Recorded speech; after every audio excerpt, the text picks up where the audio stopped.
Guys, it has officially begun.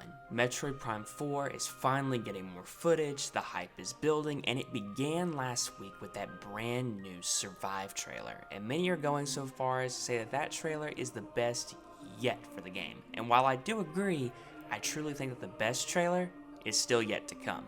What is going on, everyone? I hope you are all doing well today. Guys, I'm super excited for this game, and it really does seem like that the marketing, everything surrounding this game is really starting to kick into high gear, and it starts with the fact that there is a major event for journalists and content creators later this week. It has been reported by so many journalists, content creators, you name it, they got to recently take part in a behind the closed doors preview event for this game, meaning they most likely got to see parts of the game that haven't been shown yet, more of Samus's psychic powers, more of the story, getting to test out the Viola bike, possibly new areas on the planet Viros. The list goes on. They've said that they won't be able to share what they've learned until November 14th, which at the time you guys are watching this video is in about 4 days or less. And this is so exciting for a number of reasons. For one, this game has been greatly anticipated for almost a decade, and not only that, but even though we have 4 trailers for this game now, its new mechanics and story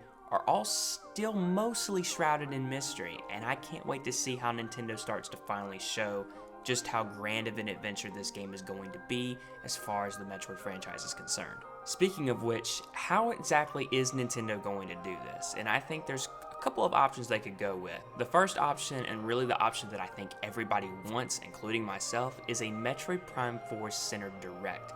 Personally, for both the fans and Nintendo's sake, I really hope that this is the option that they go with. It would give them the perfect opportunity to not only deep dive into this game, but to celebrate its completion.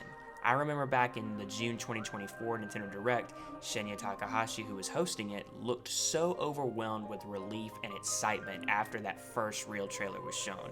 If you guys don't remember, Shinya Takahashi was the one who announced that Metroid Prime 4 would be getting delayed back in 2019, and you can tell that this was not an announcement he wanted to make, especially since it wasn't just getting delayed, really, it was getting scrapped and they were starting over from the very beginning. But now, he and the developers of this game have the opportunity to show just how much work, time, and love and effort that they have put into its development. The second option, if Nintendo didn't want to do a direct, is do an epic final trailer that shows a ton of new footage that teases more of the story, shows a lot more of Samus's psychic powers, and just how big this world of Viros is going to be.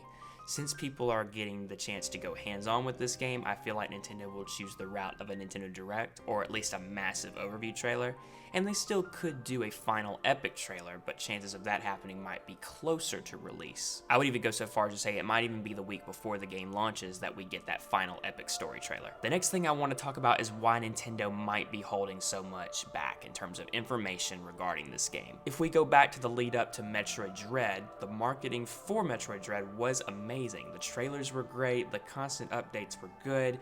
That really wasn't the issue. The issue is just how much information we were given. We had a little something called the Metroid Dread reports. And as more and more information started to be shown, a lot ended up being spoiled as a result. I don't think Nintendo intentionally was trying to spoil the game, but they showed so much, a little too much, some may argue. For example, before the game even launched, we pretty much knew just about every area that was going to be in this game, and we even saw that a major boss from Super Metroid was coming back. That would have been a good surprise to leave under wraps. So here we are with Metroid Prime 4, a game that has been in the works, again, like I said, for almost a decade. I think they want to save as many surprises as they possibly can. It's the only scenario that makes sense to me. I should also say, this isn't the first time we've seen Nintendo so secretive with their titles. The biggest one that comes to mind is Tears of the Kingdom. Like Metroid Prime 4, Tears of the Kingdom was also greatly anticipated, and Nintendo waited until the final month before the game's release to give us that epic trailer, massive updates to the website that showed even more footage. Nintendo has this thing now where they are just wanting to wait.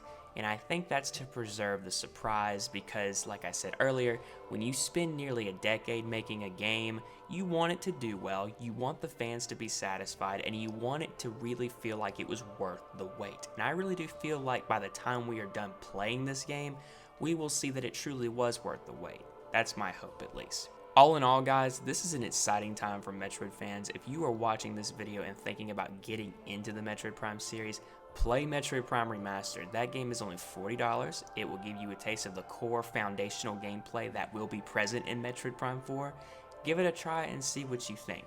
I know a lot of people were really hoping that Metroid Prime 2, Metroid Prime 3 would eventually make their way over, but it really does seem like Metroid Prime 4 is starting a brand new story that doesn't concern what happened in Metroid Prime 2 and 3. I mean, the events of Metroid Prime 3, if you know what they are, it's kind of bookended. It closes up really nicely, so it really seems like Metroid Prime 4 is going to open up a beginning of a new chapter for this series, and I'm excited to see where it goes. But I'm really hoping that after all the delays, all the setbacks, all the complications that this game has had, I really hope that it can shine as the best in the series, and I really hope that it will sell more than 1 to 3 million units like that of its predecessors.